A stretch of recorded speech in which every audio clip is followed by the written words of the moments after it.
اعوذ باللہ من الشیطان الرجیم بسم اللہ الرحمن الرحیم الا بذکر اللہ تطمئن القلوب صدق اللہ العظیم وصدق رسولہ النبی الکریم ان اللہ وملائکتہ یصلون علی النبی یا ایہا الذین آمنوا صلوا علیہ وسلموا تسلیما اللہم صل علی سیدنا و مولانا محمد معدن الجود والکرم وآلہ وصحبہ وبارک وسلم۔ تمام تعریفیں حمد و ثنا اللہ تعالی جل جلالہ کے لیے۔ زاں بعد درود و سلام نبی اکرم نور مجسم شفیع معظم احمد مجتبی جناب حضرت محمد مصطفیٰ صلی اللہ تعالی علیہ وسلم کی ذات والا صفات کے لیے حمد و صلات کے بعد قرآن مجید نے ارشاد فرمایا الا بذکر اللہ تطمئن القلوب، فرمایا خبردار ہو جاؤ اللہ کے ذکر میں ہی دلوں کا اطمینان ہے، اللہ کے ذکر میں دلوں کا چین ہے۔ لوگ بہت سارا مال، بہت ساری دولت، بہت ساری عقل اور بہت سارا شعور ہونے کے باوجود بے سکون ہیں۔ جس چیز نے زمانے کو تکلیف میں مبتلا کر دیا ہے اور جو چیز ڈھونڈنے سے نہیں ملتی وہ اطمینان ہے، وہ قرار ہے۔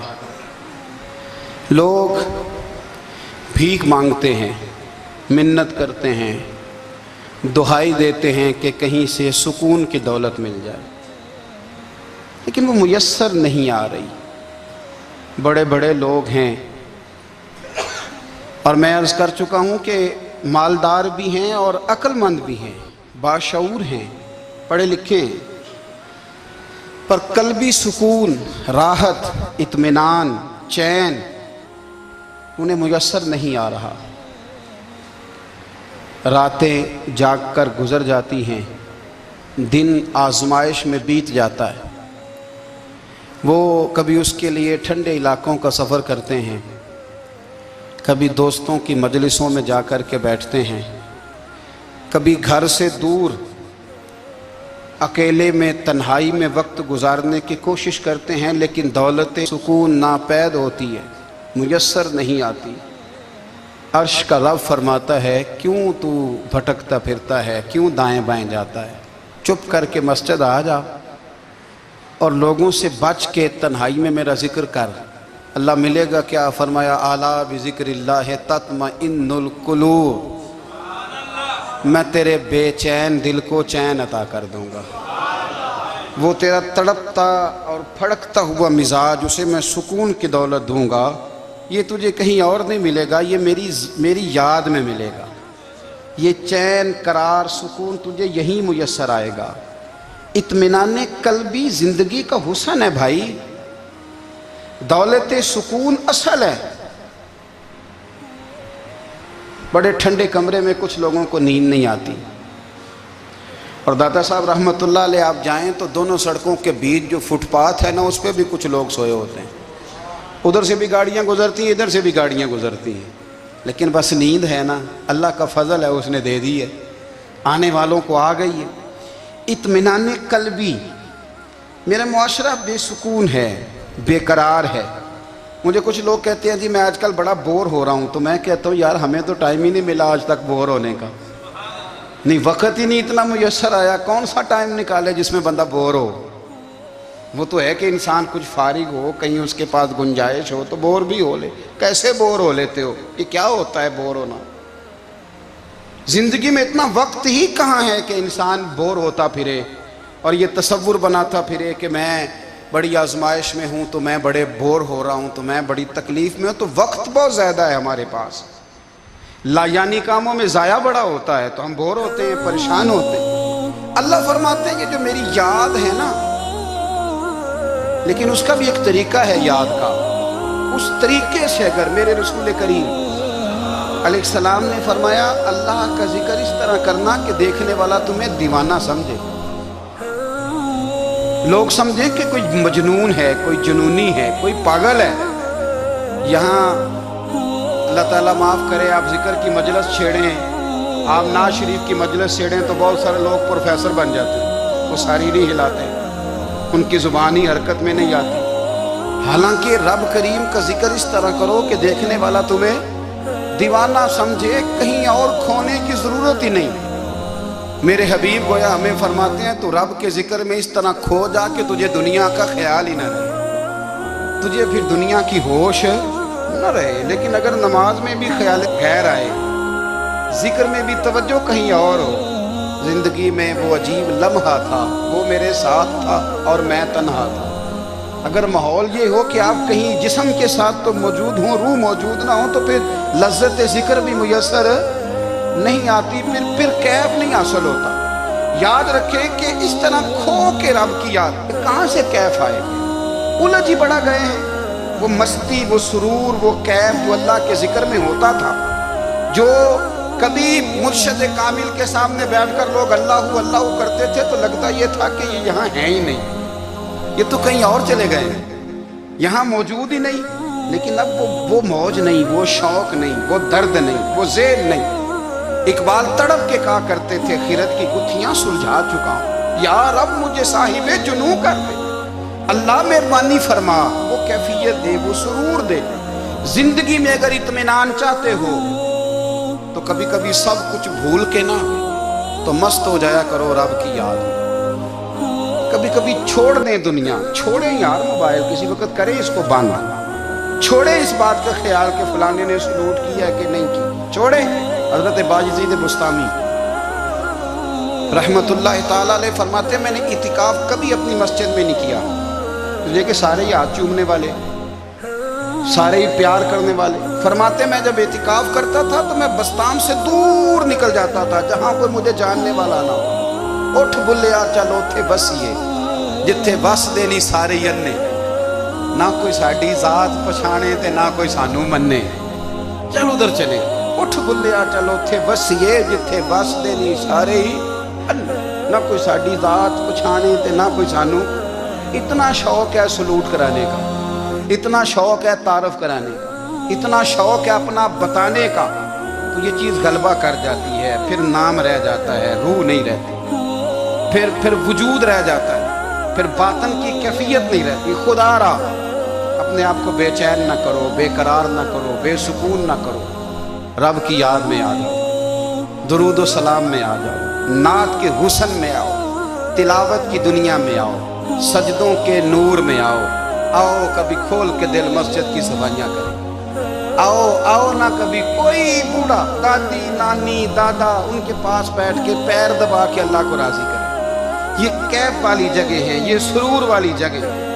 اتنی بے چین ہماری زندگی ہے، بے قرار ہے، تڑپتے ہوئے لوگ، لڑتے ہوئے لوگ، ایسے لگتا ہے ابھی ایک دوسرے کا گریبان تھام لیں گے، بے قرار، بے چین۔ کسی کو انتظار کا کہا جانا کہ 10-20 منٹ کسی کا انتظار کرو تو بعض لوگ مجھے ایسے لگتا ہے جیسے ان کا کلیجہ پھٹ جائے گا، ڈاکٹر کے انتظار میں بیٹھے ہیں تو بڑے پریشان ہیں۔ کسی کو ملنے گئے ہیں کو آدھا گھنٹہ بیٹھنا پڑ گیا تو بڑی دقت میں ہے۔ اپنے آپ کو سکون دیں۔ آپ یقین کریں بڑا مزہ آتا ہے کبھی کسی کا انتظار کرنا پڑے تو 2-4 تسبیح درود شریف پڑھی جاتی ہے، یعنی ذوق بن جاتا ہے کہ چلو اللہ نے موقع دیا ہے، کوئی سرکار کو یاد کر لیں، تنہائی مل گئی۔ ہمارا مزاج جس سختی کا شکار ہے وہ سختی آہستہ آہستہ ہمیں زیادہ آزمائش میں ڈال گئی۔ تو میرے بھائی زندگی میں اطمینان حسن ہے، اور وہ سب سے زیادہ اللہ کی یاد میں ملتا ہے، وہ سب سے زیادہ رب کریم کے ذکر میں۔ سب سے زیادہ جو چاہتا ہے نا دل ٹھنڈا رہے، زبان میٹھی رہے، وہ مدینے والے محبوب پہ درود و سلام پڑھا کرے، وہ حضور پہ درود و سلام پڑھا کرے، زبان میٹھی رہے گی۔ میرا ذاتی تجربہ ہے کہ جو آدمی اپنے اخلاق سنوارنا چاہے وہ حضور پہ درود شریف پڑھے، جو اپنے اخلاق سنوارنا چاہے، طبیعت کو ٹھنڈا رکھنا چاہے، وہ درود شریف پڑھے، اس کا دل سکون میں آئے گا۔ کچھ کام اور ہیں زندگی میں اطمینان کے لیے، ان کا ہونا بھی بڑا ضروری ہے۔ سب سے پہلے اگر آپ چاہتے ہیں نا زندگی میں سکون ہو تو حقیقتوں کا سامنا کرنا سیکھیں۔ آپ جو ہیں وہ رہنا سیکھیں، جو آپ نہیں ہیں وہ بننے کی کوشش نہ کریں۔ حقیقت کا سامنا کرو گے تو زندگی اطمینان میں آ جائے گی۔ ہم نے نا بہانے بنا لیے ہیں، ہیلے بنا لیے ہیں، جھوٹ کے سہارے اپنے آپ کو اونچا کر لیا۔ ایک آدمی سے کہا جاتا ہے تو رشوت نہ لے، تو کہتا ہے میں غریبوں سے نہیں لیتا۔ تو میرا سوال یہ ہے کہ امیروں کا حساب لینے کی اللہ نے تیری ڈیوٹی لگائی ہے، تیرے ذمہ لگایا ہے کہ تو امیروں کا حساب کر، تمہیں کیا ضرورت پڑی ہے؟ ہم نا بہانہ کرتے ہیں، رشوت لینے والے کا الگ بہانہ ہے اور سفارش والے کا الگ بہانہ ہے۔ حقیقت کا سامنا کریں، حقیقت کا۔ جو میرے ذمہ داریاں ہیں وہ میں نے پوری کرنی، جو آپ کی ذمہ داریاں ہیں وہ آپ جان نہ چھڑائیں، حقیقت پسند بنیں۔ میرے رسول کریم، پھر پڑھیے درود شریف، صلی اللہ تعالی علیہ وسلم۔ حضور صلی اللہ علیہ وسلم نے فرمایا کہ میری بیٹی سیدہ فاطمہ الزہرا رضی اللہ تعالی عنہا صرف جنتی نہیں، جنتی عورتوں کی سردار ہے۔ لیکن حضور نے یہ بھی فرمایا کہ فاطمہ یہ خیال رکھنا، اگر اللہ نے حساب پوچھا تو حساب تم نے خود دینا ہے۔ نہیں، حقیقت کی طرف توجہ کرائی حضور نے، وہ صرف جنتی نہیں، جنتی عورتوں کی سردار ہیں، پر حقیقت کی جانب توجہ۔ میں حقیقت یہ ہے کہ اگر مالک نے حساب پوچھا تو اس کی تیاری بھی کرنی ہے۔ دیکھیں نا، ہمیں کچھ یقین نہیں، اللہ معاف کرے کہ ہمارا حساب کیسا ہوگا، لیکن کتنے آزاد ہیں۔ یعنی بڑی دلیری سے بندے کہتے ہیں فجر نہیں پڑھتا جی، 3 پڑھتا ہوں جی، شاہ رہ جاتی ہے جی، کپڑے صاف، بڑی دلیری سے۔ اور سیدہ فاطمہ الزہرا نے ساری رات مصلی باز رکھا ہے، حالانکہ انہیں یقین تھا کہ رب مجھے بغیر حساب کتاب جنت دے گا۔ حقیقت کا سامنا کریں، جو حقوق آپ کے ہیں وہ آپ نے ادا کرنے، جو ذمہ داریاں ہیں وہ ذمہ داریاں ہیں۔ دیکھیں نا، حضرت موسیٰ کلیم اللہ علیہ السلام کے پاس اسرائیل روح نکالنے آئے تو حضرت موسیٰ نے تھپڑ مارا، آنکھ نکال دی، واپس گئے۔ اللہ انہوں نے تو جلال فرمایا ہے، کہا موسیٰ علیہ السلام سے کہیے بیل کی پشت پر ہاتھ رکھیں، جتنے بال ان کے دستے مبارک کے نیچے آئیں گے اتنے 1000 سال ان کی عمر بڑھا دی جائے گی۔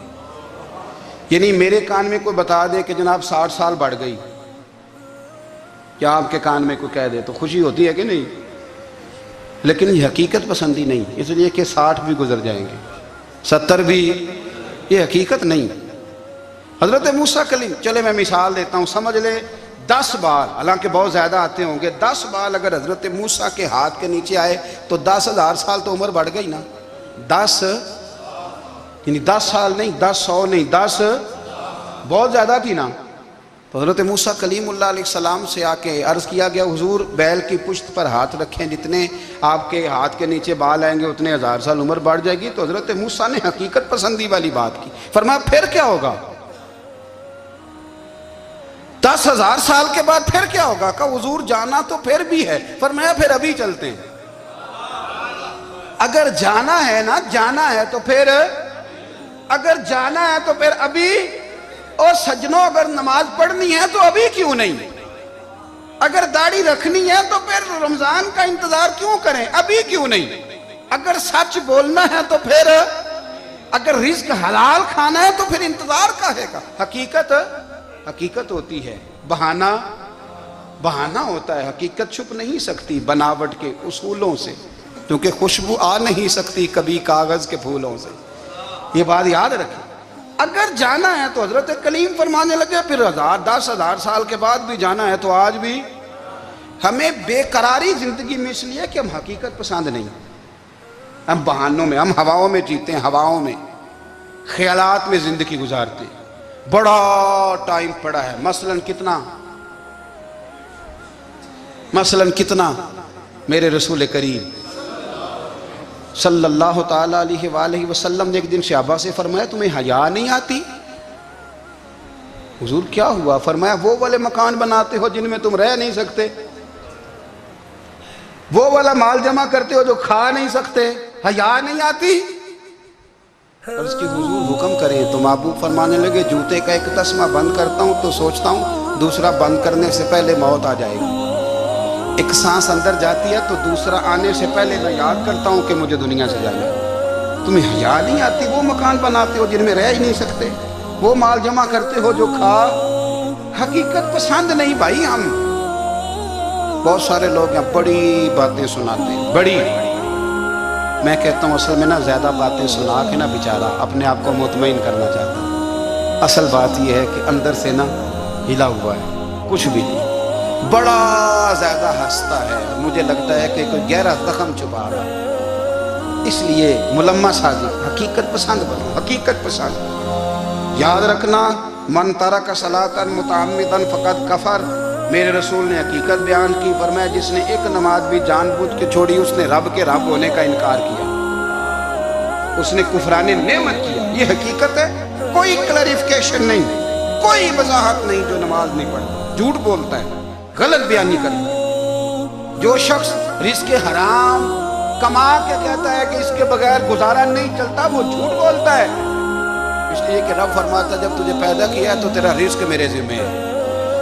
اللہ فرماتا ہے کہ لا یکلف اللہ نفسا الا وسعها، میں کسی پر وہ بوجھ نہیں ڈالتا جو اٹھا نہ سکے. نماز فرض کیا اس کا مطلب ہے ہم پڑھنے کے قابل ہیں.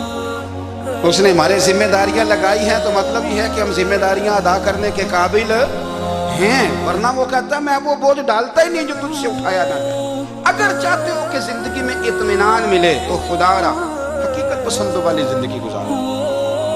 یہ فضاؤں میں زندہ رہنا، ہواؤں میں، اللہ بڑا معاف کرنے والا ہے، اللہ بڑا کریم ہے، معاف کر دے گا. تو بھئی یہ بات صحابہ کو بھی پتا تھی، یہ اہل بیت کو بھی خبر تھی، تو وہ تو ایک ایک بات کا لحاظ کرتے تھے.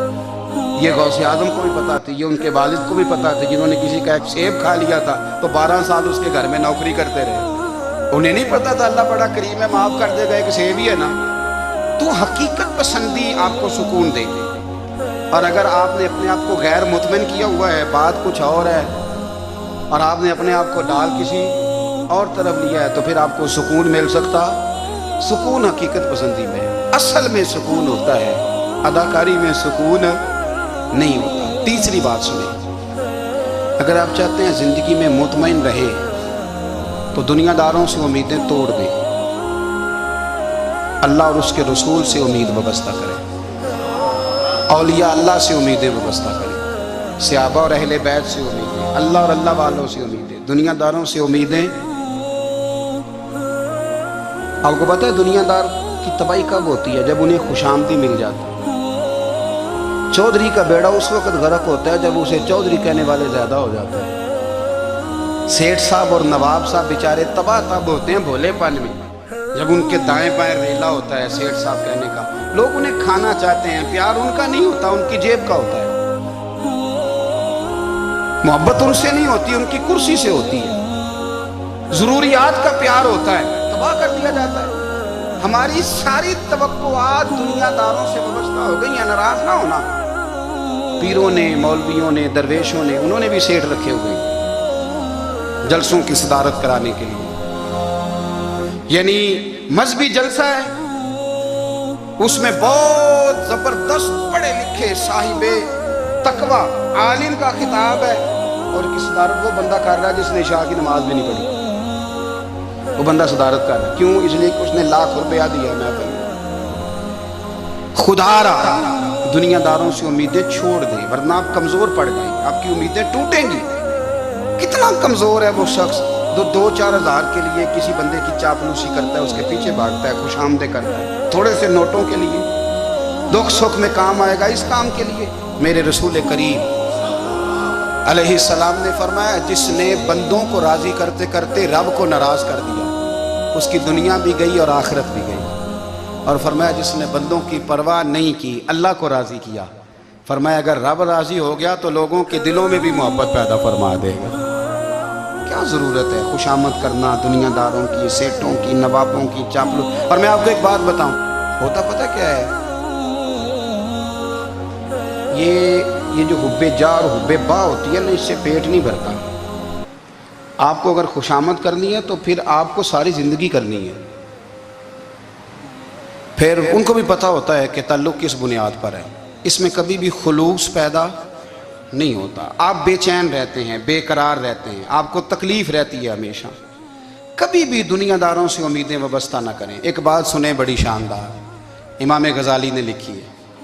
امام غزالی فرماتے ہیں کہ ہارون الرشید نہ حج کر کے واپس آیا بغداد میں، تو کونے میں حضرت بہلول دانا بیٹھے تھے. رش بہت تھا، مجمع بڑا تھا. حضرت بہلول دنا بھی سڑک کے کنارے بیٹھے تھے تو سپاہی کہنے لگے یہاں سے اٹھ جاؤ، فرمانے لگے ہارون رشید کی زمین نہیں، زمین میرے رب کی ہے، میں کیوں اٹھوں؟ وہ قریب سے گزرا تو سلام لی، تو آپ نے اس کا پروٹوکول دیکھا تو فرمانے لگے ہارون رشید تجھ سے تگڑے تگڑے موٹے موٹے پروٹوکول میں نے لوگوں کے دیکھے ہیں، اور یہ جو تیرے دائیں بائیں آج تیرے نعرے لگا رہے ہیں یہ پہلے ان لوگوں کے نعرے لگایا کرتے تھے، اور تھوڑا وقت گزرنے دے، جو تیرے بعد آئے گا نا یہ سارے پھر ان کے نعرے بھی لگائیں گے۔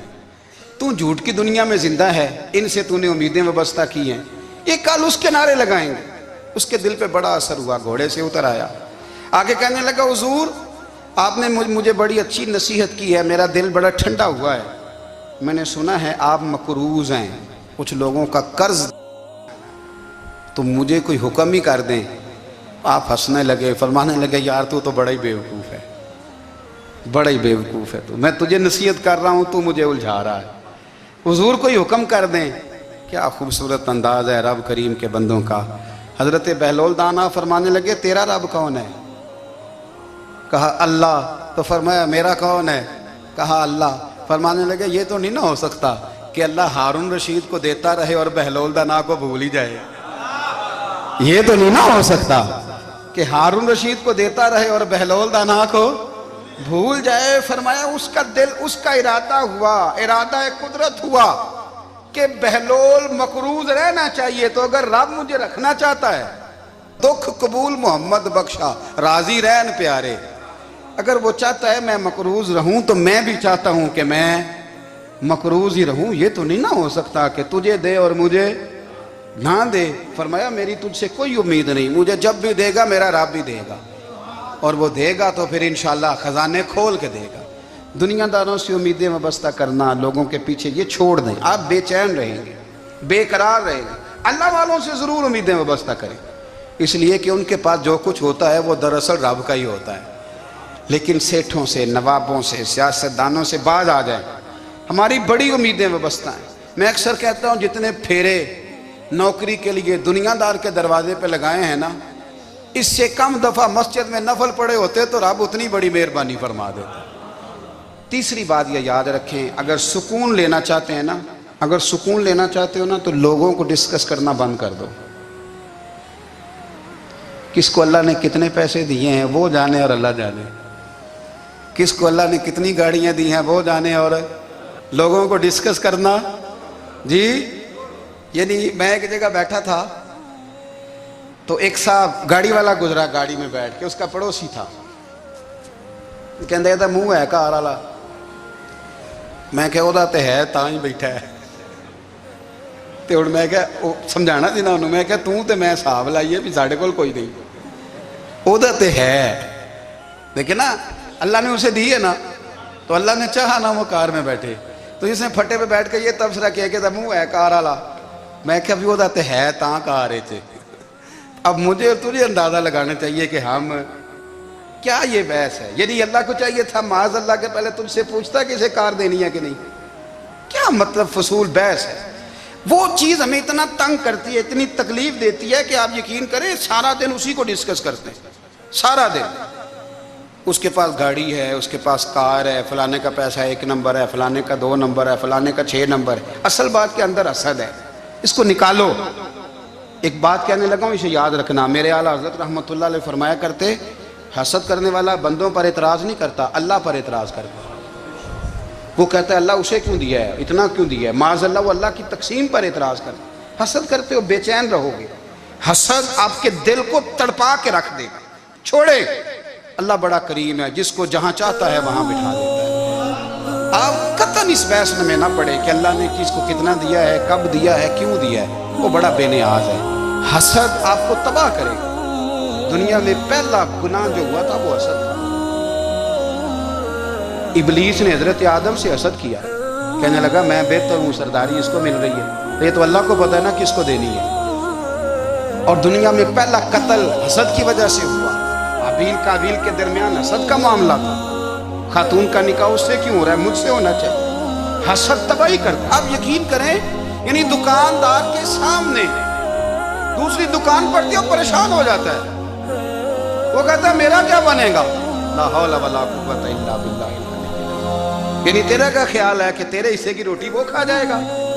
اتنا چھوٹا دل، یعنی تیرا موقع یہ ہے کہ تیرے حصے کا نصیب اس تک چلا جائے گا، یہ تیری خواہش ہے؟ ایک دوسرے کی کمزوریاں بیان کرنا، اس کا تو مال ہی ناقص ہے جی، اس کے تو پاس ہی کچھ نہیں، یہ تو کمزور لوگوں کا طریقہ ہے۔ میرے رسول کریم علیہ السلام گزر رہے تھے، پت جھڑ کا موسم تھا، خزاں کا موسم تھا، درختوں کے پتے جھڑ رہے تھے، صحابہ کو ساتھ لے کے حضور گزرے اور ایک درخت کی ٹہنی کو پکڑ کے حضور نے ہلایا۔ صحابہ فرماتے ہیں کہ چھم چھم اس کے پتے گرے، زمین پر ڈھیر لگ گیا۔ حضور نے فرمایا دیکھا تم نے کیا ہوا؟ حضور ہاں۔ فرمایا کتنی تیزی سے پتے جھڑے ہیں، صرف تنا رہ گیا ہے اور خالی ٹہنیاں رہ گئی ہیں، کوئی حسن بچا ہے؟ حضور نہیں۔ نبی کریم فرمانے لگے جو حسد کرتا ہے نا، اس کی نیکیاں بھی اسی طرح جھڑ جاتی ہیں، اسی طرح۔ اور ایک جگہ حضور فرمانے لگے جس طرح راکھ لکڑی کو آگ کھا جاتی ہے، جس طرح لکڑی کو آگ، جب آگ کھا جائے تو پھر لکڑی کو لکڑی نہیں کہا جاتا، راکھ کہا جاتا ہے، کوئلہ کہا جاتا ہے، اس کی اصل باقی یعنی اسے کھائی جاتی ہے۔ تو حضور علیہ السلام فرمانے لگے جس طرح آگ لکڑی کو کھا جاتی ہے، اور میں اسی طرح حسد نیکیوں کو کھا جاتا ہے، نیکیاں رہتی نہیں۔ حسد کرنے والے کے پاس نیکیاں یعنی ان کی اصل شکل موجود، کبھی بھی حسد نہیں کریں۔ اللہ کی تقسیم ہے، جس کو چاہے جب چاہے جتنا چاہے عطا کرے۔ اور چوتھی بات میرے بھائی، کبھی بھی بغض نہ پیدا کریں، بغض والے لوگ بے سکون رہتے ہیں۔ بہت ساری کمزوریاں ہمارے اندر ہوتی ہیں نا، پھر اللہ ہماری روزی تو نہیں نہ بند فرماتا، یہ تو نہیں کہتا کہ زمین سے نکل جاؤ۔ اگر یہی والا معاملہ ہو جو ہمارا ہے کہ وہ شادی پہ اس نے میرے ساتھ برا سلوک کیا تھا، اب ساری زندگی بغض رکھنا ہے، اگر یہی معاملہ فرشتے اللہ کی بارگاہ میں کہیں کہ یا اللہ اس نے فلانے دن شراب پی تھی، اب اس کو زمین میں نہیں رہنے دینا، نظام زندگی چلے گا؟ تو اگر اللہ ہمیں معاف کرتا ہے تو ہم بندوں کو معاف کیوں نہیں کرتے؟ آپ یقین کریں اتنی لمبی عداوتیں، اتنا لمبا حسد، اتنا لمبا بغض، اتنا لمبا۔ حدیث میں نے پڑھی، میں حیران رہ گیا۔ میرے نبی کریم علیہ السلام نے فرمایا اپنی بیوی سے کبھی بغض نہ رکھنا، اگر اس کی ایک بات ناپسند ہو تو اسے چھوڑ کے وہ بات دیکھو جو تمہیں پسند ہے۔ میں اس حدیث کو پڑھ کے سوچنے لگا کہ کیا بیوی کا بھی بغض رکھتے ہیں لوگ؟ اب حضور نے کہا ہے تو اس کا مطلب ہے لوگ بیوی کا بغض بھی رکھتے ہیں۔ اب اس پر استدلال کر کے مجھے کہنا پڑے گا کہ سسرال والوں کا بغض بھی رکھتے ہیں، کہنا پڑے گا کہ بھائی کے سسرال والوں سے بھی بغض رکھتے۔ اس حدیث کی روشنی میں سمجھا کہ لوگ بھابھی کا بغض بھی بغض رکھتے ہیں، بغض، ورنہ عادتیں تو ہماری بھی کئی بری ہوتی ہیں۔ اگر عادات ایک وجہ بنے اختلاف کی تو عادتیں تو ہماری بھی کئی بری ہیں، لیکن ہم اپنی بری عادتوں سمیت اپنے آپ سے پیار کرتے ہیں، اور سامنے والے کی ایک بھی عادت بری ہو تو اس سے بغض رکھتے ہیں۔ بغض نہ پیدا کریں۔ میرے نبی پاک علیہ السلام نے فرمایا کچھ چیزیں تمہارے دین کو مونڈ ڈالیں گی، تباہ کر دیں گی، کاٹ دیں گی۔ حضور کون سی؟ فرمایا حسد، تکبر اور بغض، یہ تمہارے دین کو تباہ کر دیں۔ ہم بے چین اس لیے ہیں کہ ہم نے بہت سارے لوگوں کا بغض پالا ہوا ہے، اور ہر فیلڈ میں سیاستدان نے سیاستدان کا، ذاتیات پر اتر کے بات کرتے ہیں، معزز ترین لوگ، تاجر نے تاجر کا، اللہ ماشاءاللہ بعض جگہ پہ اہل علم بھی ایک دوسرے سے عداوت رکھتے ہیں۔ خدا را دل رب کریم کے آنے کا ٹھکانہ ہے، یہ صاف ہوگا تو اس میں رب رسول کے جلوے ہو، اگر اس میں عداوت ہو، اس میں بغض ہو، اس میں کینہ ہو، نفاق ہو۔ سنیں میرے رسول کریم حضرت ابو بکر صدیق رضی اللہ تعالیٰ عنہ کہتے ہیں میں رو ہی پڑا۔ مکہ فتح ہوا نا تو اکرمہ بن ابو جہل نے پیغام بھیجا کہ میں نا کلمہ پڑھنے کے لیے آ رہا ہوں۔ بات لمبی ہے، میں موضوع پہ رہنا چاہتا ہوں۔ کہتے ہیں جب وہ آنے لگا نا تو نبی پاک نے ہم سب کو بلایا، ہم حاضر خدمت ہوئے تو حضور فرمانے لگے کہ اس کے باپ نے نا بڑا ظلم کیا ہے ہمارے ساتھ، ابو جہل نے بڑا ستایا ہے، بڑی تکلیف دی ہے۔ آپ مجھے بتلائیں کہ وہ ایک دفعہ کسی شادی پہ بحث ہوتی ہے بیوی کے بھائی کے ساتھ، پھر ساری زندگی اس بیچارے کو معافی وہ 10 دفعہ گھر آتا ہے معافی مانگنے پر سوال ہی نہیں پیدا ہوتا میں او ہو مجھے ہی کہہ دیا، یعنی پھر میں مجھے ہی کہہ دیا آپ نے اور میری شان میں بے ادبی اور پھر میں معاف کر دوں، توبہ توبہ توبہ، یہ کیسے ہو سکتا ہے؟ میری ناک نیچی ہو جائے گی اور آپ نے مجھے کہہ دیا، سوال ہی نہیں پیدا ہوتا۔ اور یہ رونا میں اکثر ہوتا ہوں کہ شادی والے دن داماد صاحب کا زیادہ دماغ خراب ہوتا ہے۔ جب چھوٹی سالی کی شادی ہوتی ہے نا، اس دن اس کو بخار چڑھتا ہے، کوئی اس کو کان میں کہتا ہے تیری عزت نہیں کر دے، اس دن اس کا دماغ خراب ہو جاتا ہے، بچے اٹھا کے نکل آتا ہے، وہ بیچارہ سسر منتیں کر رہا ہوتا ہے کہ تیری مہربانی آ جا، یہ عزت کرا رہا ہے۔ تو میں نے کہا احتجاج کر کے جو عزت کرائی جاتی ہے وہ عزت نہیں ہوتی۔ ہاں یہاں مانگ کے عزت لیتے ہیں لوگ، یا احتجاج کی کوئی عزت ہے؟ آپ کے اندر کمالات اتنے ہوں کہ آپ کی عزت کرنے کو دل چاہے، یعنی مزہ آئے، یعنی لطف آئے، یعنی آپ دور بیٹھے ہوں تو کسی کا دل کرے آپ کو اسٹیج پہ بلانے کے لیے۔ یہ کیا بات ہوئی کہ چھائے جانا اور بھاگ کے آگے جانا؟ ان سے نکلیں۔ اکرمہ بن ابو جہل کلمہ پڑھنے کے ارادے سے آ رہے ہیں، حضور علیہ السلام نے صحابہ کو بلایا، کتنی زیادہ دعوت رکھی جا سکتی تھی معاذ اللہ؟ کب سے وہ چلا تھا ظلم کرنے، اور اس کے بعد اس کا بیٹا شروع ہو گیا، کتنی باتیں تھیں جو ناقابل معافی تھیں، پر کریم رسول نے ہمیں بتلایا ہے کہ سکون والی زندگی کہتے کس کو ہے۔ جب سب لوگ جمع ہو گئے تو حضور نے فرمایا بھئی وہ کلمہ پڑھنے آ رہا ہے، اس کے باپ نے ظلم بڑے کیے ہیں، پر میری نصیحت یہ ہے کہ اس کے سامنے اس کے باپ کو برا نہ کہے، خبردار کوئی اس کے سامنے کوئی بات نہ کرے۔ اب وہ کلمہ پڑھنے آ رہا ہے، مطیع ہو کے آ رہا ہے، بان کے آ رہا ہے۔ کہتے ہیں اللہ کے رسول نے نا کافی دیر تک خطبہ دیا، بریفنگ دی، بات سمجھائی۔ جناب صدیق اکبر کہتے ہیں میں رو پڑا۔ ایک صحابی مجھے کہنے لگے تمہیں کیا ہوا؟ تو میں نے کہا میں مصطفیٰ کی رحمت پہ رو رہا ہوں، دیکھو کن کے لیے حضور گراؤنڈ بنا رہے ہیں، اے دیکھو کن کے لیے حضور تیاری کر رہے ہیں، جنہوں نے ساری زندگی دشمنی کی۔ خدا را یہ اندر سے عداوتیں نکال پھینکو۔ او بھائی اتنا تو لمبا ٹائم ہی کوئی نہیں، اتنا تو وقت ہی کوئی نہیں، اس کو صاف رکھو۔ بندہ کوئی کر بھی گیا تو کوئی حرج نہیں، چنگی مندی سجنا کھولو 100 واری ہو جاندی، یار یاراں دا گلا نہیں کر دے۔ اصل پریت یار یاراں دا جڑا گلا کردا جے یار نہیں جے ہوندا۔ ہاں پکی بات، پکی پیڑی۔ میرا ایک سنگی مجھے آ کے آنے لگا فلانی جگہ بندہ یہ بات کر رہا تھا، میں کہ تو اوتھے ہی سے سوندا سے تم ہی نال ہی سے، میرا تو سجن بات سن ہی نہیں سکتا۔ چنگی مندی سجنا کولوں 100 واری ہو جاندی، یار یاراں دا گلا نہیں کر دے، اصل پریت جنہ دی۔ ہاں جو بندے پھر ہوتے اس طرح کے ان کے لیے بھی میاں صاحب نے کہا ہے، ان کے لیے بھی میاں صاحب نے کہا ہے، ان کے لیے بھی آپ نے بات ارشاد فرمائی ہے۔ آپ نے فرمایا چنگا ہویا لڑ نیڑیوں چھٹا، کتے عمر نہیں لنگی ساری، بے قدراں دی یاری کولوں توبہ لکھ لکھ باری، او چنگا ہویا لڑ نیڑیوں چھٹا، کتے عمر نہیں لنگی ساری۔ جو اس طرح کا تھا نا شکوے کرنے والا، بغض رکھنے والا، فرمایا بے قدراں دی یاری کولوں توبہ، یعنی لاکھ تے لاکھ کنے ہو گئے، یعنی 2 لاکھ باری توبہ کی تھی انہوں نے، گنی نہیں جا سکتی جتنی میاں صاحب نے توبہ کر دی۔ بے قدرے دوست، بے قدراں دی یاری کولوں توبہ لکھ لکھ باری، چنگا ہویا لڑ نیڑیوں چھٹا، کتے عمر نہیں لنگی ساری۔ تو مہربانی کریں، ایک تو اگر آپ مطمئن رہنا چاہتے ہیں تو کبھی کبھی نا مست ہو کے ذکر الہی کریں، مست ہو، وہ والا ذکر نہیں جس میں آپ موبائل بھی دیکھ رہے ہیں اور کہانیاں بھی۔ میرے سامنے کو بندہ جمعے والے دن یا تقریر کے درمیان تسبیح لے کے بیٹھ جائے تو میں اس سے پوچھتا ہوں تو دو کام ایک ٹائم جی میں پہ کرنا ہے؟ میری بھی بات سن رہے ہو، تسبیح پڑھی تو ممکن ہی نہیں۔ تسبیح تو تسبیح ہے، جب وہ ہوگی تو پھر کوئی اور کام سوال ہی نہیں پیدا ہو۔ ایک تو ذکر کریں محو ہو، دوسری بات حقیقت کا سامنا کریں۔ آپ اگر مطمئن رہنا چاہتے ہیں تو حقیقت پسند بنیں۔ تیسری بات حسد چھوڑ دیں، دوسروں کو ڈسکس کرنا چھوڑ دیں، آپ یہ دیکھیں کہ اللہ نے مجھے کیا کچھ دیا، اس پہ راضی رہیں۔ اور چوتھی بات عداوت چھوڑ دیں، سینے میں کینہ چھوڑ دیں، آپ کی زندگی مطمئن ہو جائے گی، آپ خوشحال رہیں گے۔ وہ جو آپ لفظ کہتے ہیں نا کہ میں بور ہوں، میں پریشان ہوں، اس سے آپ نکل آئیں گے۔ اللہ ہمیں محبوب کی غلامی میں زندہ رکھے، غلامی میں موت